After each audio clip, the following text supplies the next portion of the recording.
क्योंकि 5 तारीख की जो महापंचायत हुई उससे लोग यहाँ पे ज़्यादातर संख्या में निराश होकर गए, उनकी आशाओं को ठेस लगी। 26 जनवरी को जिन लोगों ने अपने देश का अपमान करा, क्या वो असली किसान हो सकते हैं? मैं आपसे बस ये सवाल करना चाहती हूँ उन लोगों से भी, किसान कभी भी अपने देश का अपमान नहीं कर सकता, क्योंकि सीमाओं पे जो लोग खड़े हैं ना, जो बच्चे खड़े हैं, वो किसानों के मजदूरों के बच्चे हैं, किसी व्यापारी कर्मचारी के बच्चे वहाँ नहीं हैं। हमने अपने बच्चे वहाँ भेज रखे हैं। कुछ भी महंगा नहीं है, सारी चीज मंदी है, गन्ना भी मंदा है, गेहूँ भी मंदे हैं, चावल भी मंदे हैं, यूरिया भी इतना महंगा, डाई भी इतना महंगी, डीजल भी इतना महंगा, पेट्रोल भी इतना महंगा, क्या चीज नहीं महंगी। और पेमेंट आ नहीं रहे, क्या किसान क्या जहर दे अपने बच्चों को?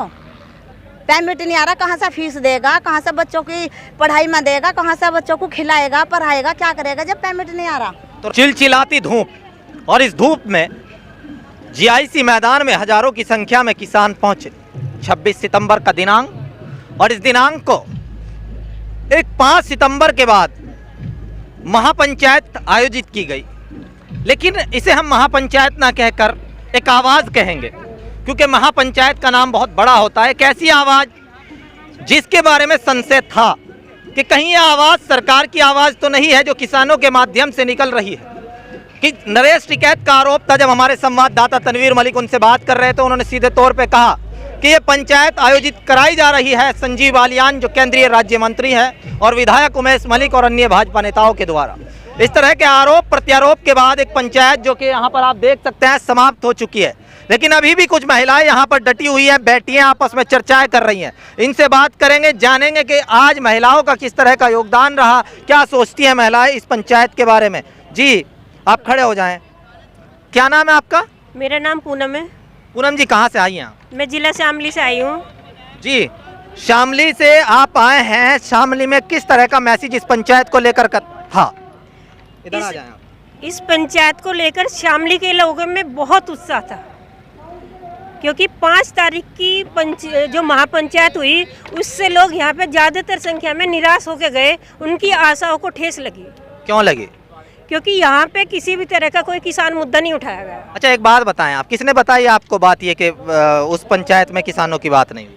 ये सारी चीज़ सोशल मीडिया पे सब देख सकते हैं। चलिए अब मुझे ये बताएं, पिछले 9 महीने से पूनम जी जो किसान कर रहा है वो क्या वहाँ गाजीपुर बॉर्डर पर बैठकर पूजा अर्चना कर रहा है? किसानों की तो बात कर रहा है। 26 जनवरी को जिन लोगों ने अपने देश का अपमान करा, क्या वो असली किसान हो सकते हैं? मैं आपसे बस ये सवाल करना चाहती हूँ उन लोगों से भी, किसान कभी भी अपने देश का अपमान नहीं कर सकता, क्योंकि सीमाओं पे जो लोग खड़े हैं ना, जो बच्चे खड़े हैं, वो किसानों के मजदूरों के बच्चे हैं, किसी व्यापारी कर्मचारी के बच्चे वहाँ नहीं हैं।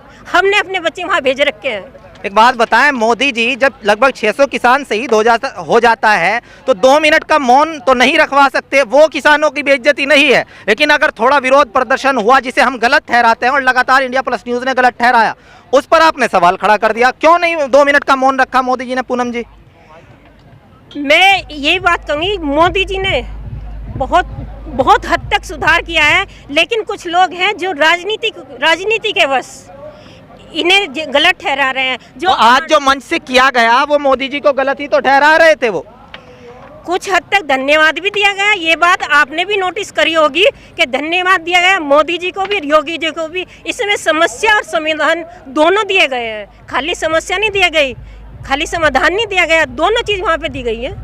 तो क्या समझती हैं कि मोदी जी जो जिस चीज़ पे धन्यवाद अदा किया गया उस पर तो चलिए हम भी धन्यवाद अदा कर देते हैं, लेकिन जिस पर समस्या है उसका समाधान करेंगे? हम मोदी जी और योगी जी, कांग्रेस भी, कोई भी हो, हम किसी के साथ नहीं है। हमें जो समस्या दिखाई दे रही, मैं यहाँ आई अगर शामली से तो मुझे पता मेरा पिछले साल का पेमेंट अब तक नहीं हुआ, मेरे घर में कितनी समस्या है, बीमारी है, बच्चों की पढ़ाई है, किस तरीके से अपना खर्चा उठा रही हूँ मुझे ही पता है, मेरे पति परेशान है। तो अपनी समस्याओं को लेकर जब मैं यहाँ पे आई हूँ, मैं किसी मोदी योगी या किसी के कहने से यहाँ नहीं आई हूँ। यहाँ पे जितने भी लोग आए, जितने भी महिलाएं यहाँ पे आई है, सब अपनी समस्याओं को लेकर आई है। चलिए और भी महिलाओं से बात कर लें किस तरह की समस्या है। जी हाँ, और कौन बात करना चाहेगा आप लोगों में से? जी आप करना चाहेंगी बात? जी अपना नाम बताएं आप। राजबीरी जी, मेरा सवाल आपसे बिजली के बारे में है। सरकार ने बिजली बड़ी महंगी कर रखी है, इस बारे में थोड़ा बताएं।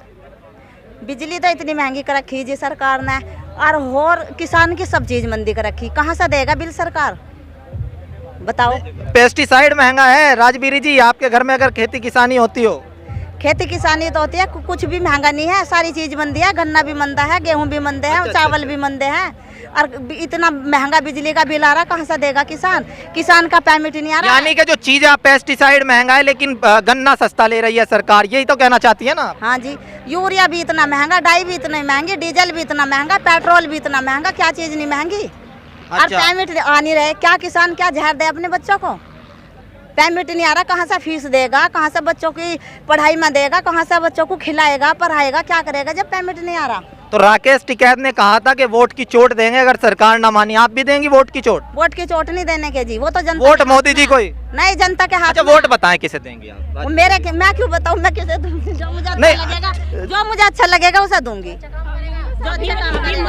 अभी बोला गया कि वोट किसे देंगे, जो किसानों के मुद्दे उठाएगा, जो किसानों को, हमारी खुद की वो है कि जो किसानों की बात को महत्व देगा उसे वोट देंगे। 4.5 साल हो गए किसानों के साथ में दिक्कत ही दिक्कत है, अब 6 महीने में क्या जादू की छड़ी हिलाएंगे योगी जी? चाहे कोई भी, चाहे मोदी हो चाहे योगी हो, हमारा सबसे खुलेआम चैलेंज है, अगर वोट लेनी। एक बार खड़े हो जाएं, आपसे सवाल जरूर करूंगा मैं, ये बात सुन के पक चुका हूं मैं। अगर वोट लेनी है, बात करेंगे, अगर वोट लेनी है तो किसानों की समस्याओं का समाधान करना पड़ेगा, चाहे कोई भी हो। 70 साल में जो नहीं हुआ वो अब क्या होगा? ये जो सरकार आई थी ना, मैंने अपनी आंखों से देखा, ये कह कर के आई थी कि अब देश बेहाल हुआ, बहुत हुई महंगाई की मार, अब की बार मोदी सरकार ने जाने कितने वादे किए थे, जो 70 साल में नहीं हुआ, अगर उसको पलटने की जिम्मेदारी हमने किसी को दे दी और वो उसे ना पलटे तो उसको उसकी श्रेणी में क्यों नहीं रखते आप? सर वो तो है नहीं कि खाट पलट दी एक दिन में ही, एक दिन में तो पलटी नहीं जाने की सारी चीज़।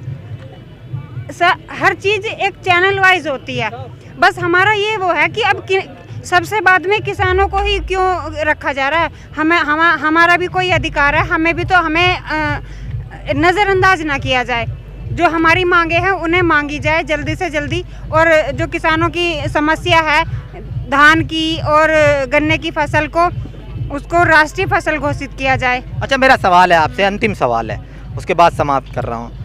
4.5 साल का मौका और दे दिया, आगे भी और मौका देंगे इस हिसाब से, तो आपकी सोच तो ये है? नहीं, मेरी सोच ये नहीं है, मेरी सोच वो है जो हमें ये विश्वास दिला देगा कि हम आपकी MSP रेट बढ़ाया जाएगा, गन्ने का, धान का, उसको राष्ट्रीय फसल घोषित किया जाएगा, बिजली का बिल 12 का माफ़ किया जाएगा, और घर का आधा किया जाएगा किसान और मजदूरों का, ठीक है, तो हम उनको वोट देंगे। हम किसी विशेष दल से नहीं है, हम किसी बीजेपी के समर्थक नहीं है या कांग्रेस के समर्थक नहीं है, ना हम किसी के विरोधी हैं।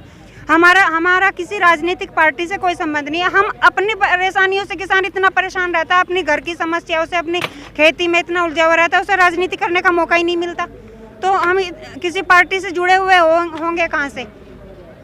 चलिए, धन्यवाद हमसे बात करने के लिए। तो यहाँ पर महिलाओं के विचार हमने जाने और हमने मंच से भी आपको दिखाया, हमारे साथी संवाददाताओं ने भी लगातार दिखाया।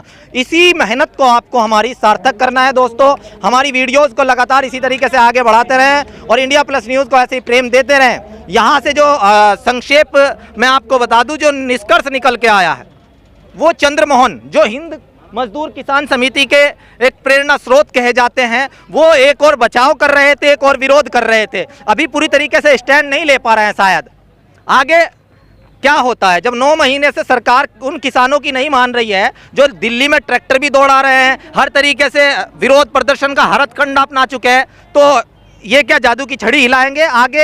ये मेरी अपनी संक्षिप्त में मैंने आपको अपनी विचारधारा बताई। अब आपको लगातार इसी तरीके से वीडियोस को आगे बढ़ाना है और लगातार जो हमारे अन्य साथी काम कर रहे हैं उनका भी हौसला अफजाई करते रहें और इसी तरीके से हमारे साथ जुड़ रहे हैं। मैं अपने साथी यश चौधरी के साथ, इंडिया प्लस न्यूज़, मुजफ्फरनगर।